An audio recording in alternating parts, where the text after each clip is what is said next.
Good evening and welcome to the Doylestown Bookshop's virtual event series. My name is Chrissy and I'm thrilled to welcome authors Tori Eldridge and L.C. Shaw as they discuss their new books, The Ninja's Blade and The Silent Conspiracy with us.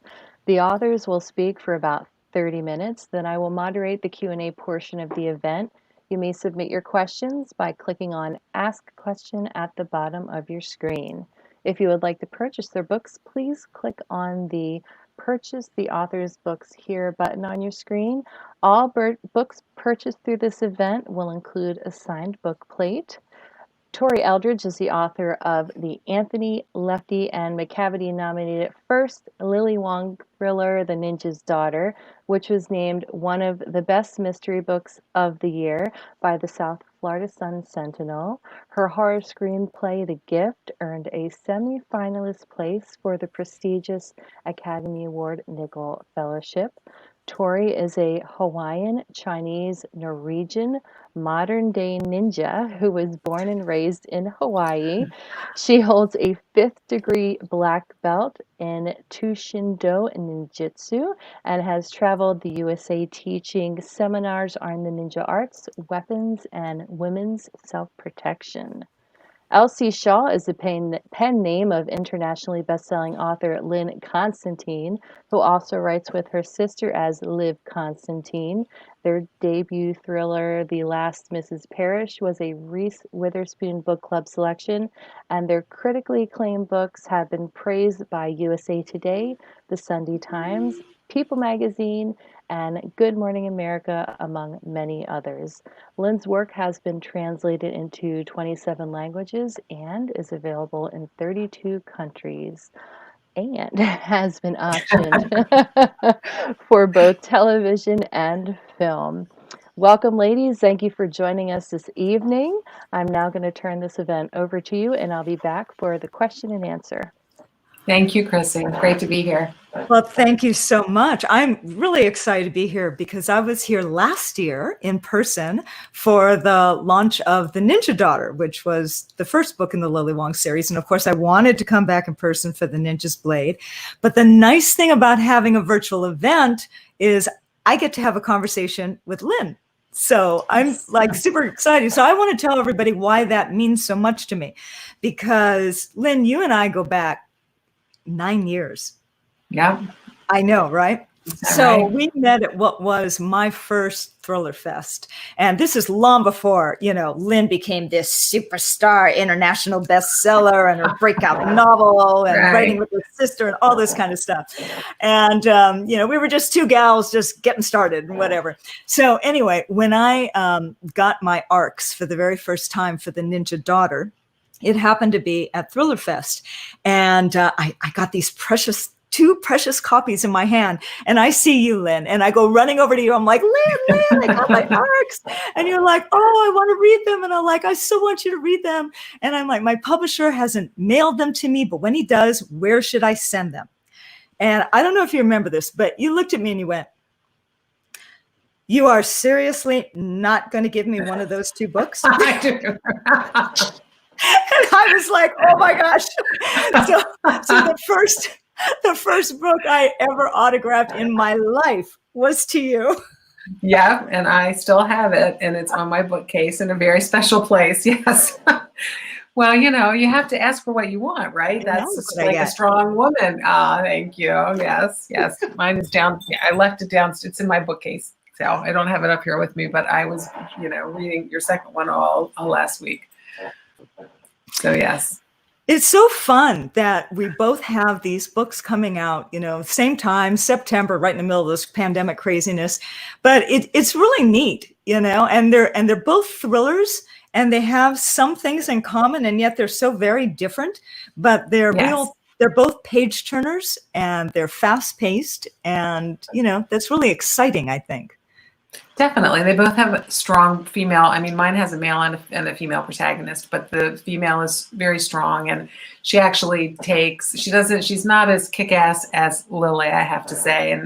But she does take some martial arts. So that's good. So she can defend herself and she does know how to handle a gun. But I wanted to ask you, I was just fascinated with, as you know, I read your first book and your second one takes Lily into such a different world than the first one. The world, a very scary world of trafficking. And I was just wondering what initially drew you to explore that and to write about that. It's a very important, obviously very important topic, but a tough one as well. Yeah, it's a good question, So I mean, because Lily is a protector of women and children, Yes. right? That's what she dedicates herself to. And in the last book, The Ninja Daughter, it touched a little bit on sex trafficking, right? And so I knew that I wanted to do a deep dive into this issue because this is a big danger for women and kids, right? And especially in Los Angeles, I wanted to look at it there because that's where Lily is. So the whole book, the story, the characters, everything just came out of 2 months of research. I started with research. Yeah. Can you talk about, I was going to ask you about that as well. So can you talk a little bit about like, how did you do that, and how did you get in touch with people who were willing to talk to you about it? Yeah, I combed the internet, so a lot of articles and police reports and videos. Oh my gosh! And I discovered this amazing nonprofit called Children of the Night, founded by Dr. Lois Lee, and it was an incredible resource because she's out there helping these kids. And so there were so many survivor interviews and interviews with, people out there trying to help and trouble and everything. And so it's a wonderful thing having YouTube, because I certainly didn't want to go to the Blade at 2:00 in the morning and interview prostituted teenagers about their plight. That's not something I wanted to do. I'd like to think of myself as a smart ninja. So, I really made use of that to be able to hunt down those interviews. And that's how I did that, and it's interesting that you asked me, because I wanted to ask you the same thing, because in your first book, The Network, religion plays a huge part in that book. Now, in the second book, The Silent Conspiracy, there is all of this going on with the corruption in medical insurance, health insurance, and these sorts of things, that they're two very kind of different vibe, but especially this second one, that had to have involved a fair amount of research on your part too.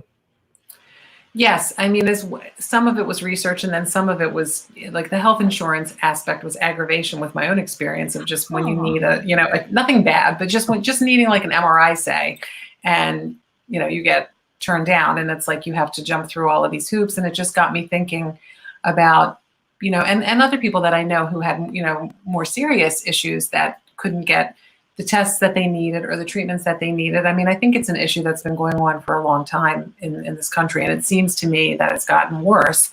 So I was struggling with, where did Jack and Taylor go? As you know, in The Network, it was primarily to find out like who was behind this network of influencers that were pushing an agenda. And so in the Network, they do discover that, and they think they've brought that person down, which of course the reader finds out in the second book that they haven't, that he's still, the antagonist, Damon Cross, is still very much out there. But I also wanted to figure out what are the themes going to be in this book? Because I didn't, obviously, as you know, you can carry certain things over, but you don't want to write the same book again in your series.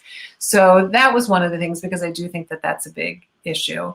And playing into that so that was Taylor's story, is Jack's story, which touches on that a little bit, because as you know, there are people going crazy. There are people that are becoming homicidal and then suicidal, and they're trying to figure out what do they have in common. And then there happens to be this new vaccine, and people are wondering, could that have anything to do with it? Which was completely coincidental. It's a cold vaccine. It's not a COVID vaccine.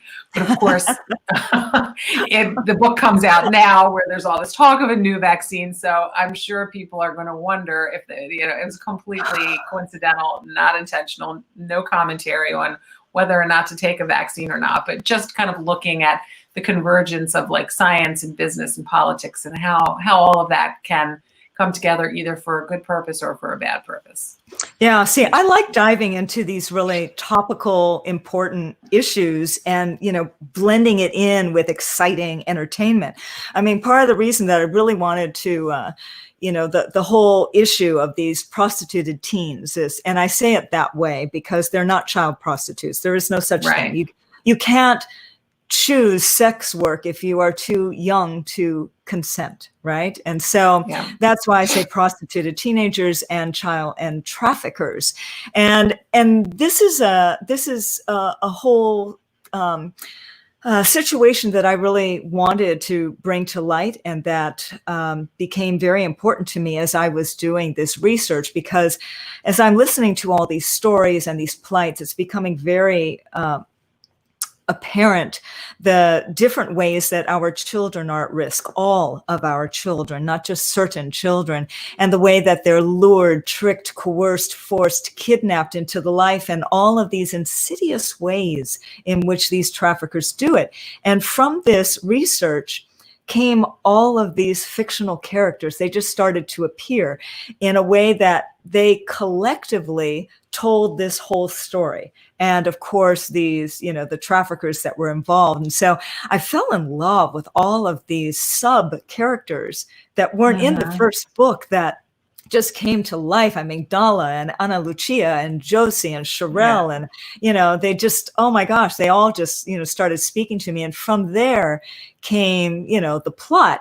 But, like you, with different things going on at the same time that she's trying to, find this kidnapped prostituted teen and hunt down this missing teenager and find this sociopathic trafficker, these remaining survivors of this Mexican gang are, of course, hunting for her.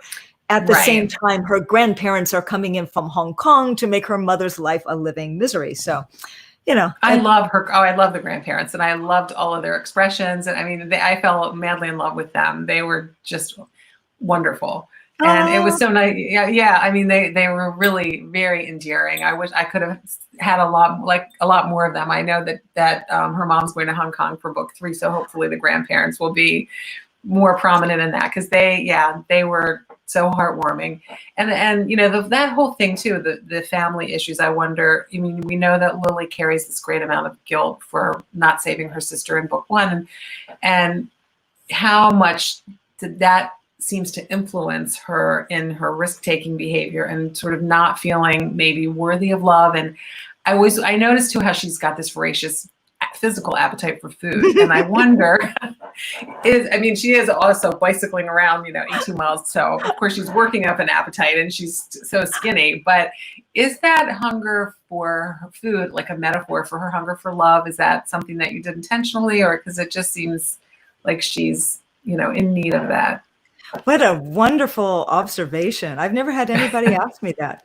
I love symbolism, and I'm constantly finding them. I even look at Los Angeles as a macrocosm of Lily's own, cultural ties and pulls. And so, and then being, Chinese like her, I'm constantly seeing the signs and everything. So I love that you're seeing her hunger for food as a hunger for, love, or maybe wholeness, or maybe redemption. Lily, by the way, she never gets to finish. So that has a lot to do with her appetite. That's true. That's true. Right. She is always being interrupted. Yes. I get very hungry reading that book too, I have to say. Me too. I get very hungry writing that book. But food is a real cultural thing. If you really want to understand, a culture, eat their food. And of course, in Los Angeles, we have so many cultures. And so it's not surprising that Lily is constantly eating all sorts of food. But, back to this thing about, guilt and things like that. So Lily was the eldest sister. She should have been looking out for her younger sister. I mean, that's a given, especially in, a Chinese family, that is really a given. And so she feels like she drops the ball on that. And in a way she did, so, and she's trying to make up for this by, in essence, becoming a big sister to a city. And so she's working through this stuff. She's 25, she's a millennial. The first book, the second book takes place 3 weeks after the first. The third book takes place a month after the second. This is a very small timeline for these 3 books, and she's 25. And as we both know, the change that you go through in your 20s, the difference between 25 and 25 and a half is huge. Not like being 55 and 55 and a half. Right. Yeah. So she's got a lot of things to work through. She's got issues with both of her parents that are quite different. And they also have things that they're going through that the reader doesn't always see, that will come out at different times, because grief, you lose a child, you never get over something like that. But it's interesting you ask that, because in your books, your protagonist also is dealing with, a lot of regret and grief, and, her past is haunting her as well. Yes. Taylor has the same, she doesn't have her mother, but she lost her mother at a young age in the first book. Of course, her father betrayed her, so she has no relationship. The father that raised her biological father, turns out to be a monster. So she's really got a pretty terrible family background, if you think about it. The father who raised her is on the lam somewhere, disappearing. Really the only nice person is her stepmother, who for many years she didn't care for, just from that, because she felt like she replaced her mother. She and Jack have a pretty, I wouldn't say checkered, but a difficult past, because he also betrayed her. So Taylor's a strong woman who has had a lot of people let her down in her life. And so it's difficult for her to trust. And the main relationship, she and Jack are doing well in this book, but of course other issues arise through it, not only with what they're facing in terms of global enemies, but there are things that come into their relationship that raise and open old wounds.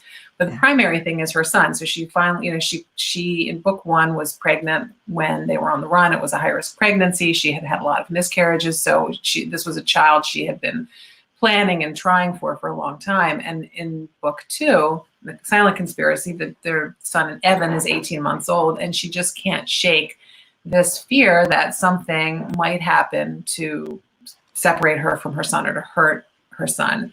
And of course, what's a little different about The Silent Conspiracy from the network, in the network, the reader really didn't know anything that the characters didn't know. In The Silent Conspiracy, the reader does have some knowledge that the characters don't. So the reader knows that Damon Cross is very much alive, and that they're not out of danger from him, and that actually Evan is in great danger from him, but Taylor has no idea and he thinks he's perfectly safe. So that sort of, gives a little bit more tension, I think, from that standpoint to this book. And then I can't give anything away, but that is an issue that is carried through for Taylor. So she definitely has a lot of family things to deal with, and she's Greek, so half Greek. So the same thing with, there's definitely a culture of food and different customs that go along with her upbringing as well. I enjoy putting that in there. The nice thing is when you're talking about family dynamics and relationships, everything is relatable, right? Because we all have mothers, we all have fathers, we all have these things. It's always relatable. But the thing that's neat about putting a little bit of a cultural tone in there is the interest and the texture about it, which is loads of fun. I enjoyed that she's half Greek. I like that about her. It's interesting to me, in the same way that I hope Lily being half Hong Kong Chinese and half North Dakota Norwegian is of interest. Absolutely, it's fascinating. Yeah, I love all her little quips about being born. Under the sign she's born, and that's the way she acts, and the way she sort of half believes. I think some of the superstitions and customs, and half makes fun of them. But I enjoyed that aspect of it as well. I thought it was So we're both, you talked about the similarities. So we're both talking about the second book in a series, which your book, just like mine, can be read as a standalone. You don't have to have read the first in either case of ours. But I'm wondering, what challenges did you find? Like, I know for me, writing the second book and wanting it to be a standalone, it was important that I include enough information so as not to confuse new readers to the series. However, I didn't want to bore people who had already read the network. So really finding that balance between filling enough in was hard, as well as, where the story continues from there. So just wondering, how did you approach book 2, and were there any things that were particularly challenging for you in that? Yeah, it's a good question. She picks up recovering from the effects of the exciting finish of book 1. I have this thing about violence and entertainment, too frequently, especially with protagonists, right? They're out there and all of this violence is happening and they're just skating through. Right. Not too much effect on them. But in the real life, violence has an effect, whether it's done to you, by you, or around you. And so that's something that's very important to me as a person and as a writer to convey. So Lily is suffering effects that the woman that she works for at the women's shelter is trying to convince her is PTSD. And of course, Lily, being a stubborn rooster that she is not Right. buying that, so she's resisting that. But it is having a great effect on her. And it's also causing her to doubt herself and judgment. And there's things in this book, not only relating to sex trafficking, but in racial profiling and things. Mm-hmm. And so there are a lot of, deep issues that are coming out through here. So I wanted enough that I could, really drop the reader right in here and in her state of mind and give enough idea of what was happening before without spoiling the first book. So I was walking that line of, I want to give enough for it to be a teaser, so that after you finish reading The Ninja's Blade, you're like, oh, I've got to read The Ninja Daughter, because I got to find more about what that is and why is this guy Tran in her head so much, causing so much trouble.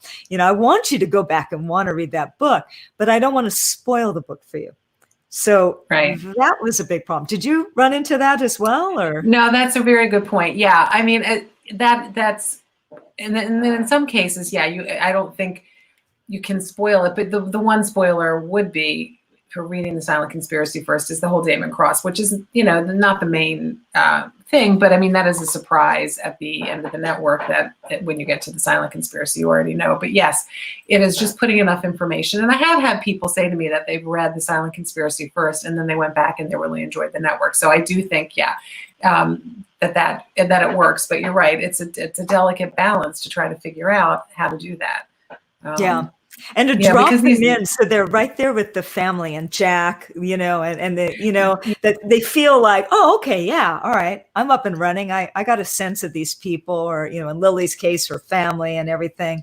And exactly, yeah. Well, I think because in both of our books, it's not like we're not writing a series character like, say, a Jack Reacher character, where there's a completely different story each time, and he's you know who he is as a character, but then he's dropped into a completely different world. In our case, we are world building, and we're putting these relationships around these characters that are consistent throughout each thing, which makes it a little bit more challenging. I mean, on the one hand, I think it's nice for readers, because if you love the characters, then you want to continue on the journey with them. Mm-hmm. So it makes it, but it makes it a little trickier for us, because we have to figure out, okay, again, how much do we tease out? How much do we leave? So hopefully, I mean, I think you did a great job in your case, because I read both books, and and I knew who Tran was, but if I hadn't read it, I would have been curious to say, who is this guy? Yeah. And after reading The Silent Conspiracy, I would totally want to know what's up with Cross. So I'd be like, I've got to read that and figure that out.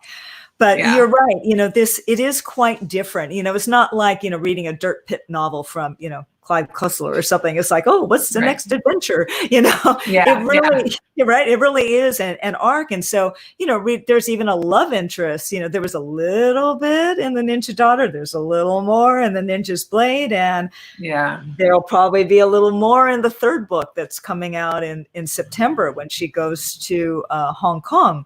So heads up. I hope so. I like Lily's him. going to Hong Kong. Are Lily and her mother going to resolve their relationship differences, or are they going to stay sort of oppositional? Have you? Well, it takes time, right? It takes time for us to get through this stuff. I mean, Lily is at an interesting age. She's at an age where she's trying to figure out how to be an adult with her parents. Mm-hmm. We remember what that was like. And of course, I have adult kids, so I've watched that from both ends. Okay, right? Yeah. Well, I'm the same on the cusp. I know what you get, because mine are 19. So it's sort of that, right? Getting there, but not quite there yet. Oh, see, you young cookie. Mine are 31 and 28. So we've kind of gone through that, but it is a little bit of an adjustment. And so that's what Lily is going through. And so it doesn't just happen overnight. And it's not just a climbing improvement. You gain a little ground, you lose a little ground, you gain a little ground. You know how it is. It's how it is with all of our relationships. So that's the answer to your question. It will continue to evolve. Well, her mom is tough, I have to say, and the husband is nice, puts up with a lot. I think she's lucky. The wife is lucky that he's sort of as adaptable to her. I mean, he's and he definitely softens everything, I think, for Lily. But I have a feeling there's a lot more to her mother than meets the eye, and that and you see that a little bit with her parents, right, as you brought them in, and the issues that whereas which is so typical. I think the grandparents and the grandchildren have this easy, great relationship, and then you've got the struggle between the parents and the child, right? Because the way a grandmother is or a grandfather is to a daughter is not the same as the way they are to a granddaughter. Yeah, and it's quite illuminating, isn't it, to see our parents as children and watch them, interact. And so, but I got to say, it's really funny what you said about Lily's mom, because I have a reader friend. Her favorite character in the whole thing is Ma. That's who she identifies with. Really? She is Team Ma. And I just think that is hilarious, because we're always going to, as readers, we're always going to, get these little feelings about people that, from our own little point of view. So I always love to hear who do people really like and whatever. But you have, that's something that we also have in common. You mentioned the family dynamics, and I have the family dynamics. And the other thing that our books have in common, the second books in particular, is that people and conditions are not what they seem. So the more you keep reading, the more you learn, and the more our opinions as a reader, the more our opinions of those characters change. And perhaps even our opinions of the lead characters change. And I don't know about you, but I really enjoyed that part. I really liked that as Lily had to learn more and more about people, that she was like, whoa, okay, maybe that's not who I thought it was. And things have to adapt, because again, that's something that we need, that we're always doing in life, and that we most definitely need to be doing right now. Yes, that's very true. Absolutely. Yeah. So was that something conscious on your part? I mean, Well, I mean, I think, no, I think in Taylor's case, again, where she has a relationship that resurfaces that she wasn't expecting, and she finds things out that call into question her original assumptions. Because I think sometimes we have opinions of people based on what we believe to be their motivations or what's happened. And then when we get the full story, it changes. So that's certainly the case with her. And then I think with Taylor and Jack, as they reconnected in book one and had this happy ending, and everything was great, and they're so perfect for each other, then they start to see that, they love each other and they're great together, but they still are human beings with differences. And there are things that they're not going to see the same way. And, so there are things that attributes that Jack has, which are good. You know, he's a loyal person. He has integrity. He's really driven by a very strong sense of loyalty. And that sense of loyalty in this book causes a huge problem between him and Taylor, because he sure does. a phone call, right? You know, from someone. It's like two sides of the same coin. Yeah. I mean, this person wants a favor, and this is a person who caused a lot of problems for them. And Taylor's like, well, what are you doing? And he said, but he has to be him. That's Jack, has to be Jack, and he can no more go against what his principles are, no matter what, you know, then he could, just do something intentionally bad to Taylor. I mean, he loves her and he wants to do the best, but if he owes loyalty to someone else, he's going to try to make it work. So I got to say, I was Team Taylor on that. Were you? Like, oh yeah, I was like, Jack, come on, listen to Taylor. Yeah. Well, and yes, I mean, but you can see for Jack where he was like, you know, I mean, you have to admire Jack for, I think, also for that. You know, it is kind of like that, almost. Not that it's at all this, you know, when you look at different characters that come to life where we don't want them to do something, or they do something that could hurt them, and we know that, but they're saying, but these are my principles and I can't violate my principles. And when we love someone, we don't want them to do anything. Same with Lily, you know, she's running off and putting herself in harm's way, right? Pretend, you know, she could get herself killed, but she's doing it because she has to, like, she can't save herself over trying to save someone else. And I think Jack is in the same thing. And it's not that Taylor doesn't have principles, but Taylor's being a little more pragmatic in the situation and saying, you know, you're not seeing everything. So I wanted to bring, you know, I wanted there to be some tension between them, because I felt like it was not realistic that they were going to just have this picture perfect relationship. Even though they do have a good relationship, there had to be something that would come along to kind of shake it up a little bit. And so, you know, that's where that came from. But ultimately, see, I like those layers. See, to me, that, you know, that gives layers. It makes me want to know the character more. It makes me want to really stick with them more and find out those nuances. I love that stuff, you know, as a reader, as a writer, both, you know, it's what excites me. You know, I mean, granted, I also, you know, John Wick, yay. Okay. I can totally get behind that kind of stuff too. But the books that I really love, you know, to dive in are the ones that have all these kind of layers and, you know, and you're learning more about, you know, let me ask you this. So when I look at the Lily Wong series, I think of it as open-ended. I don't think of it as having a particular end. And she's young, as I said, she's got a lot of growing to do. There's a lot of trouble she can get into. I've already taken her, well, as you will find out, I've taken her out of Los Angeles. So, you know, everything's open. And I've noticed that in each book, I'm focusing a little more on this character or that character, and you find out little tidbits more. And in the third book, you do find a lot more about Ma and Lily, but you also learn more about one of the secondary characters. And in the fourth book, I'm already thinking, you know, oh, we're going to learn a little bit more about this character or that character, because there's such a big ensemble piece. So, you know, this is kind of, you know, where my brain goes. So I'm wondering, is yours, do you see it as, you know, a certain amount of books, or do you see it open-ended? How do you look at your series? I'm a little on the fence. I initially saw it, and I still sort of see it as a trilogy. I kind of see the story ending in the next book, but I'm not 100% sure. So with the fact that they're both, I know that they're both investigative journalists, of course, it's the same thing. There are any number of stories that they could continue to chase. And there are a lot of interesting characters, you know, that I'm bringing back, like Brody Hamilton, who he played a large role in the first book. He was the senator who I loved. I mean, hated him, but loved him. Yeah. He's played a small role. I mean, he's vice president in the second book, but you don't see much of him. I want to bring him back a lot in book 3.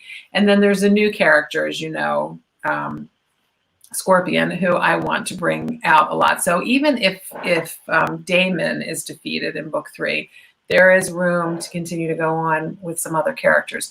And I'm still playing around in my mind. You know, I think about it a lot. What's going to happen? What's going to happen with the coins?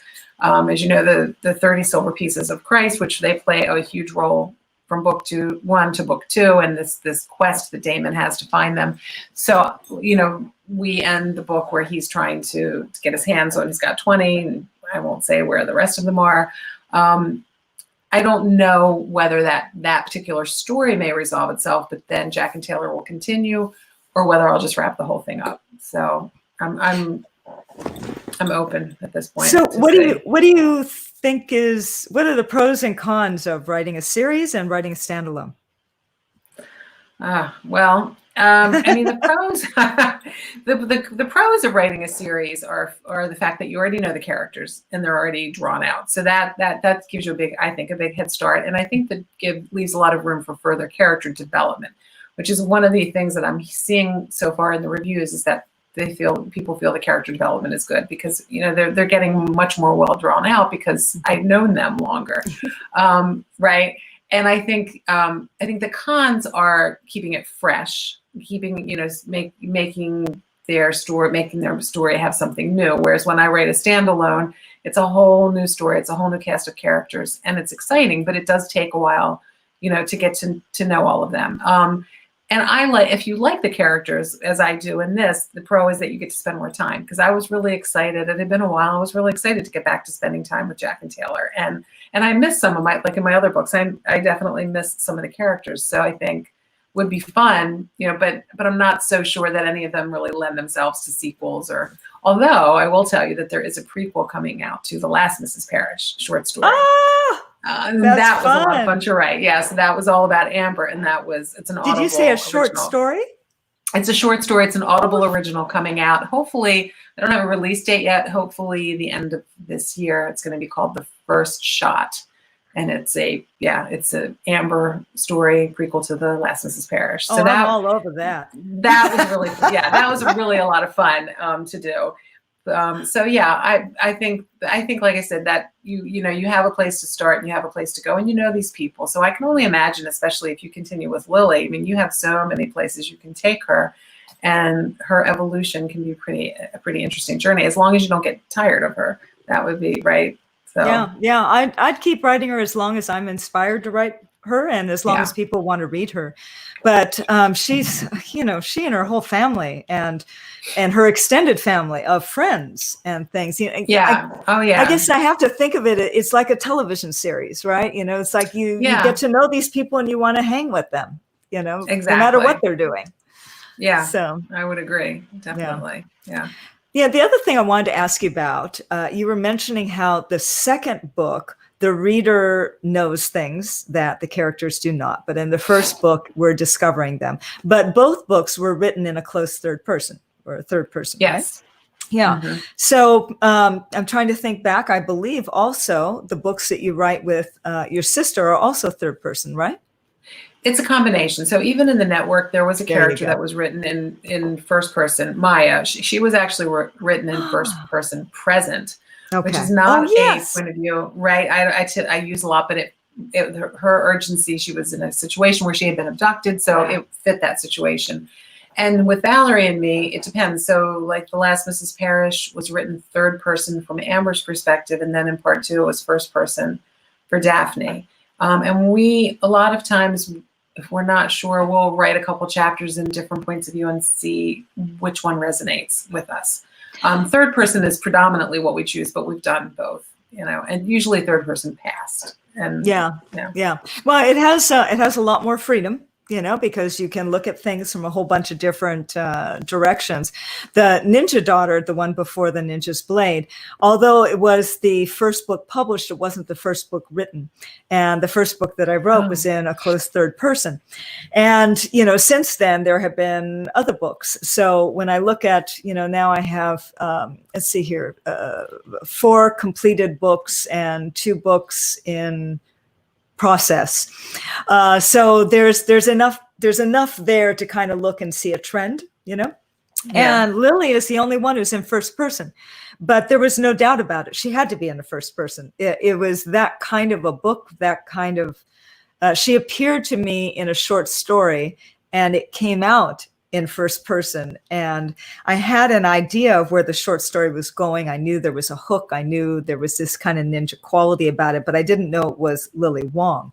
And so as I was writing it, you know, she started to appear, and it was just one of those things where I was like, well, it just has to be written in that way.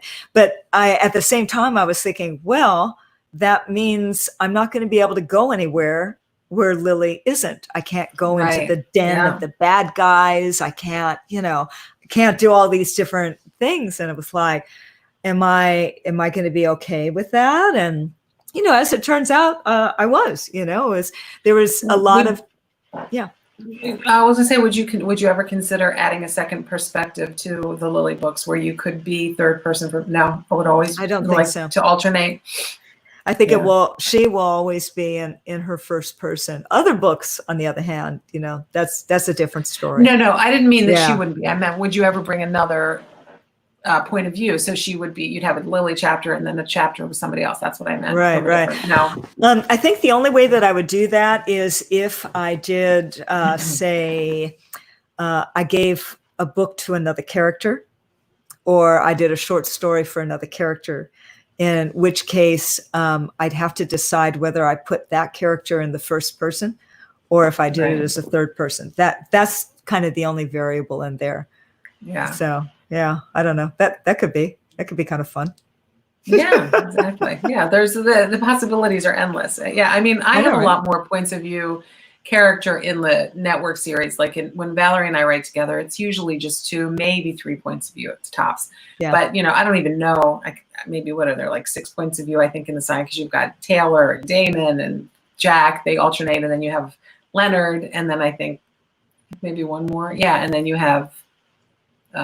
So there's 5, which is a lot. But in these kinds of books, it's difficult. Yeah, I could not, even in third person, they'd still have to be present in the scene. So I really had to have, I needed to have, because they can't be there where Damon is and what he's doing. And, so I needed to be in this bad guy's perspective too. But it's interesting. Yeah. And it worked. And, again, it's that quality of the reader knows more than the character, so we want to be in a room with those other people. So it worked really exactly. Well. Yeah. Totally. Very true. I wonder if anybody out there has questions for us. Yes. I mean, look at that. She appears like magic. She's a genie. Yes. I'm going to pop back on. We do have a few questions. And I'd also like to say a special hello to Janice and Donna. I know that they're watching. Bookstore friends. Okay. So hey, Donna, the first question is for Tori. How did you come up with creating a Chinese Norwegian heroine? That is quite a fascinating blend. And does her heritage figure into the story? Well, I cheated a little because my mother is Chinese Hawaiian from Norwegian, and my father is wait, did I say that right? Let me try that again. My mother is Chinese Hawaiian from Maui, and my father is pure Norwegian from North Dakota. They met and married in Tokyo, where my sisters were born. So if you take Hawaiian out of the equation, these 3 cultures, the Chinese, the Norwegian, especially the Midwest sensibility, and this Japanese aesthetic are very important to me and part of who I am as a person. So I wanted to honor my heritage and honor my parents, kind of an homage to them. But Lily is her own person. So I wanted her to have, she has an immigrant mother from Hong Kong, but her father is totally North Dakota Norwegian. He's not at all like my father. But the thing about them that's really writing this book that's been really neat is that it's given me an excuse to dig deeper into my own roots and my culture and connect with my North Dakota Norwegian relatives and, my first generation Chinese friends and look a little bit deeper into my heritage.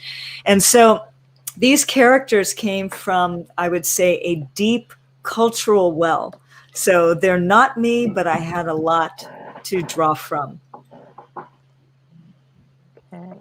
And this is for both authors. It says, typical question. When did you decide to write your first novel, and what was the inspiration? Also, do you have a writing routine? Do you want me to take that? Go for it. So the first novel that I wrote was with my sister years ago, called Circle Dance. And similar to what Tori is saying, we borrowed from our own heritage. We're Greek, and it's the story of two Greek American sisters balancing the traditions handed down by their grandparents with what they're in their 20s, with kind of what they're facing as young women in the United States. It was women's fiction.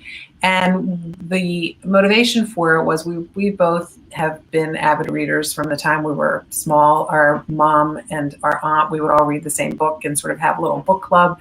And at the time, we read a lot of ethnic fiction about different families, Italian families, Jewish families, Chinese families, and there really wasn't anything that we found on Greek families. And so neither of us are married to Greeks, and we knew our children really wouldn't have the benefit of our grandparents because they were gone by the time they came along, and we wanted to kind of leave a legacy for them. So we wanted to capture what it was like to grow up in this Greek family, in this extended Greek community, the way that we did. And that's why we wrote Circle Dance. And so that kind of gave us the writing bug, and things took off from there. And then quickly, I'll answer the writing routine. I just get up early in the morning, and I'm up in my office from probably 8 o'clock until the end of the day. And if we're in the middle of drafting, I'm writing, jumping off a little social media, FaceTiming with my sister if I'm working with her on a book, and try to write. If I'm in the midst of a busy project, I try to write 2,000 to 3,000 words a day. Tori? All right. Well, my first novel I wrote a couple decades ago, actually. Back then, this is even before martial arts. I started out my career as an actor, singer, dancer on Broadway, television, and film. So I got here through a circuitous route. And after that, I started writing screenplays because my husband is a television film producer, and we started getting a lot of screenplays, and I started getting an idea. So I wrote a screenplay. It was hideous. I got great feedback and improved it. And then that was the one that earned a semifinalist nod from the Academy Nicole Fellowship. But everyone who read my screenplays kept saying, you should be writing novels. And I thought, okay. So I took that screenplay and expanded it into a novel. And what I did was the screenplay was sort of like the exciting ending. And so the novel really dove into it. And it was this epic story. It took place over 3 continents, 40 years, a past life in 1560 France, and, the black magic of Brazil.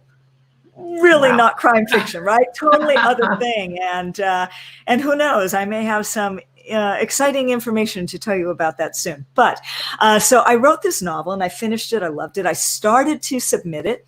And I realized I didn't know what it was, but I knew that there was such a thing as the business of writing. And I also knew that I did not want to do it. And at that time, in my career, everything that I've done, I've always been all in. And I knew that I would have to immerse myself and dedicate myself to the business of writing if I wanted this as a career. But at the time, this is, many decades ago, I was focused on raising our 2 sons, and I had just discovered the martial arts. Little did I know I would turn into, this crazy person who got a 5th degree black belt as a ninja. I mean, I didn't see that coming, so I did that. I wrote a nonfiction. I had an online store. I'm doing all this stuff. And then I realized, well, I'm kind of doing business. And at that time, I kept getting pulled back. I so wanted to write another novel. I really did. But I was one of these tragic writers who had no idea. I had no ideas. And then one year, I finally got an idea for a new novel, and I got so excited. I started writing this out. I got about 3 chapters in, and I thought, I should check that manuscript in my closet before I go any further. And I read it, and I went, I really like this. But now I really have to learn my craft, and I have to learn the business. So that piece became the project on which I learned my craft. Wow. And so I wrote that, and then I wrote, I lined up a chapter by chapter summary and partially written of a sequel to that, and short stories published in anthologies. And one of those, the first one, was that short story that was related to the Ninja Daughter, where I discovered Lily Wong. And my agent at the time said, stop what you're doing. and write the ninja book. So I went, yes, ma'am. So I listen, I take advice. And as far as my, regiment, the way I write, it's very much like you, Lynn. I'm a morning person.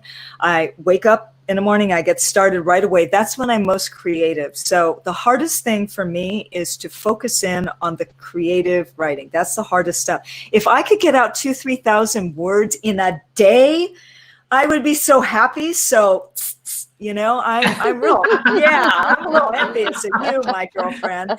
Damn. It doesn't happen every day, but I try, yeah. Oh, well, maybe when I become, I'm shooting for that. Right now, if I hit 4,000 words in a week, I'm coasting. I'm like, yes, this is good. But I work all day.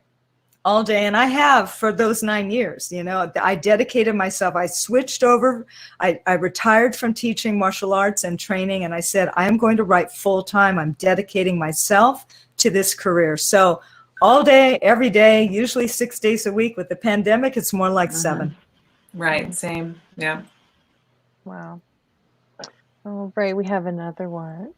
What elements / character traits / job / etc. do you think a protagonist needs in order to make him or her a good character for a series? Oh, wow. I mean, what characteristics is that? Elements. Elements. What elements or character traits, job they have? Yeah. I think it's got to be something that has depth, right?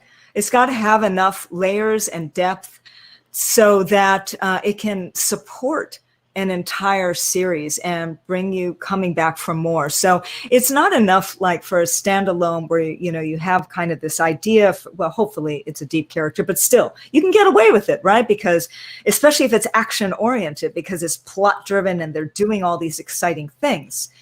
But in books like ours, like Lynn and mine, there's also so many relationships. There's so much family dynamic. There are all these other layers involved.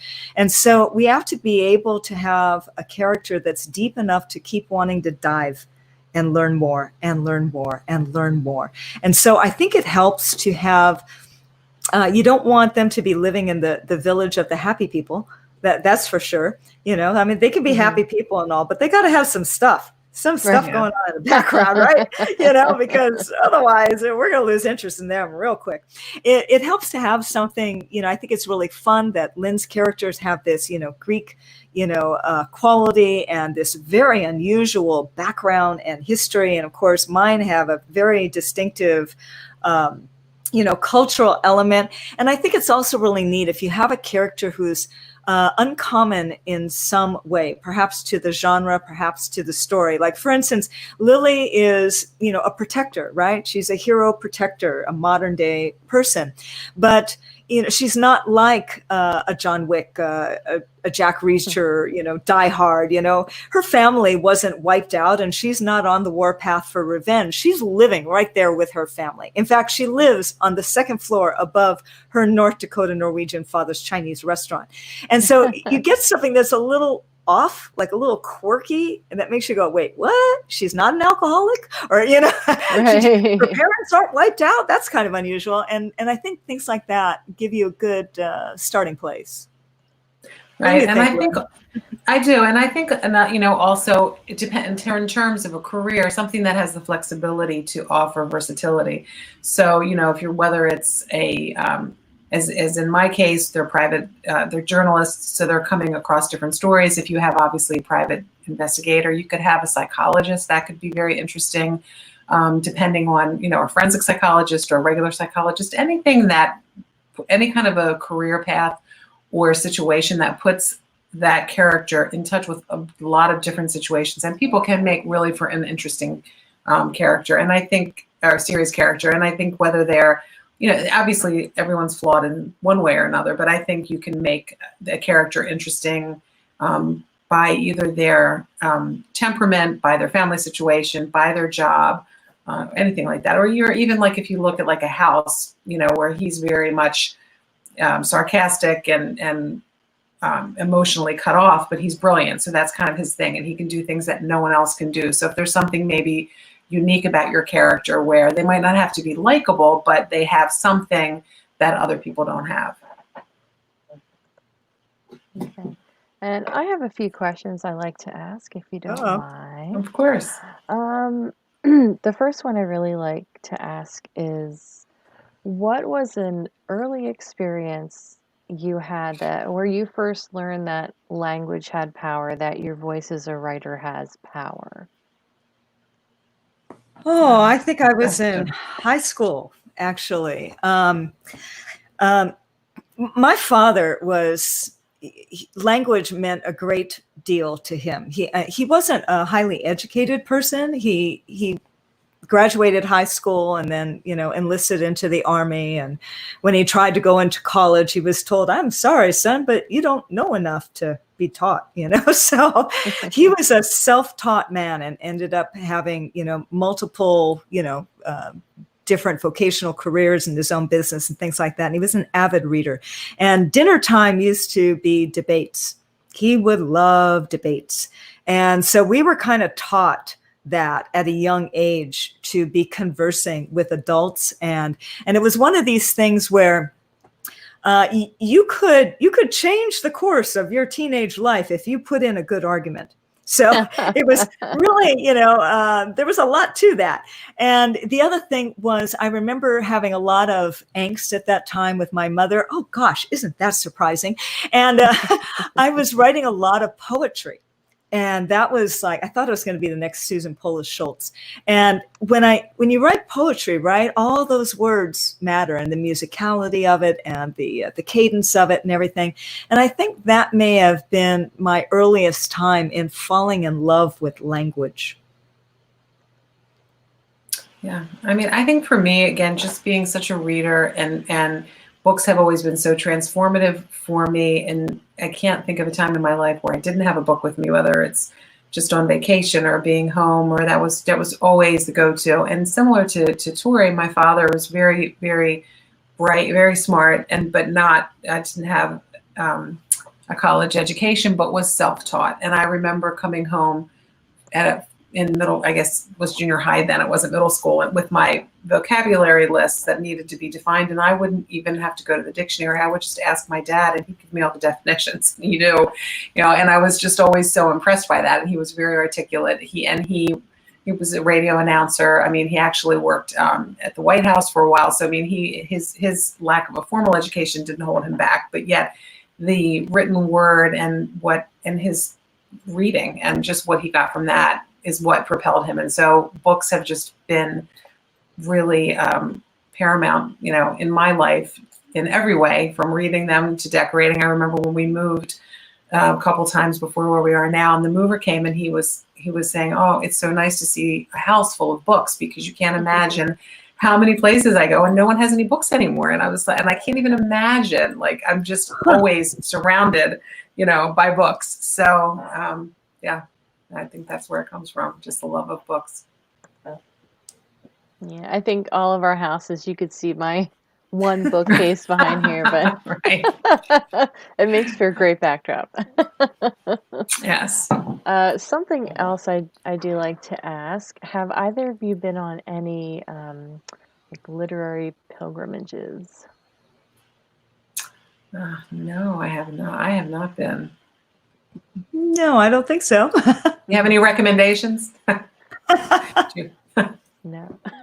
No? All right, we'll have to look into that when COVID is I'll gone. have to have recommendations next time. The first thing that pops into my head is more like solitude rather than a destination, or, but like solitude with a book, a cabin with a book, anything. But we kind of have that right now, so that's not really a I'm kind of a hermit anyway. And I'm used to writing from home. My husband is used to working from home. Our adult son, who's back living with us, is used to working from home. Mm-hmm. And so, the thought of going away to get that kind of, privacy and insulation, it's not something that I need, because my kids are older. And, my husband, although he's here, he has his own space. I think it would be very different if I had young kids and a lot of things prying on my time. Or if I had a full-time job where I was only able to write, in 15 minutes here, an hour there, half an hour here, in that case, going away for a writing retreat would be enormously important. Mm-hmm. I mean, my sister and I did go because we is right together. She lives in Maryland and I'm in Connecticut. So we FaceTime, and until COVID happened, we did still try to spend some time together. So for the White Stalker, which was the book that just came out in May, a year ago, when we were working on our second or third, we go through 2 or 3 rounds. And when we're at that point, it's nice to be together. So we did rent a house, and it's actually a writer's house. It's called the Hemingway House right outside of Boston. Beautiful house right on the beach. Lovely person that has it, and she rents it very reasonably to writers. And so that was great. So we went there for a week. And we really wrote. We would get up 6 or 7 in the morning. We would write until about 7 or 8 at night, 12 to 13-hour days with a little just food break, and then we went to dinner. But it was wonderful, and that was all we did. And it was really nice because even though we're in the same boat where we don't have. I mean, I have children who are in college, so they're not like knocking my door down, but I'm still making dinner. I'm still doing things, and my sister, I mean, she's making dinner for her husband. So just not having any of those interruptions, whether it's meals or laundry, it did make a big difference, and we got a lot done. So we were saying we'd love to do that again, but I don't, we'll see what happens with the world. Okay, now again. I want to go on a writer's retreat. Yeah, it's nice. And I have to say, it shouldn't be underestimated the pull that adult children can have on your life. I have a daughter who's 22, so yeah. They're not toddlers, but there's something else. Yeah, you're absolutely right. Yeah. There's something else. That's hilarious. Oh my goodness. So I'll have one last question. It's a fairly easy one. What are you both reading right now?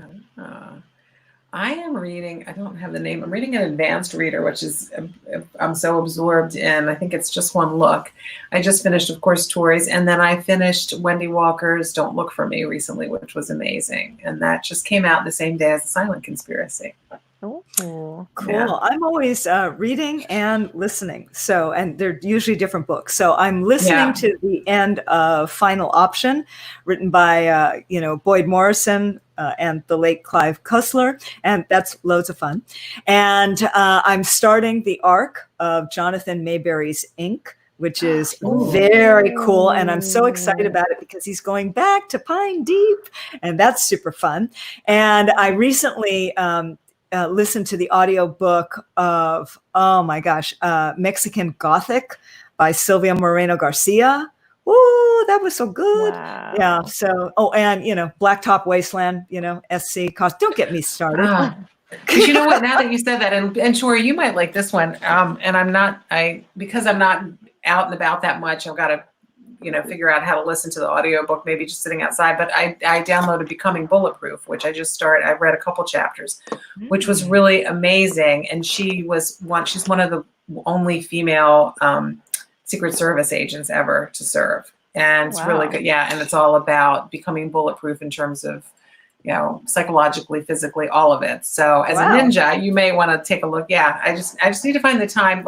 For me, I'm so impatient, and I move pretty fast. So I love audiobooks, but when I'm driving or so for me to just kind of do it at home, it's a little more challenging. I listen to them while I'm doing house cleaning and while I'm cooking. And then I read. Oh, that's a good idea while you're cooking. I think about that. And then I read, and you may have noticed this because I was doing it with your book. I read while I'm doing sit-ups and planks and see, I would be listening to audio doing that. That would be a little easier. I've got, this is actually a galley, although this book was released last week, Piranesi by Susanna Clark, who wrote Jonathan Strange and Mr. Norrell. So I've got that here on my table. Yeah, everyone, my husband read it, a bunch of our booksellers read it, and they loved it. They loved it. So I recommend it. Well, I'd like to thank everyone for joining us this evening. If you would like to purchase either of the author's books, please click the button on your screen. They will come with signed book plates that Tori and L.C. so generously sent me. Thank you both for joining us. This was a lot of fun, and the best of luck to you on these books. Thanks Thank you so much. It was great. Take care, and thanks everyone for watching. Thanks, Bye. everybody. Take care. Bye.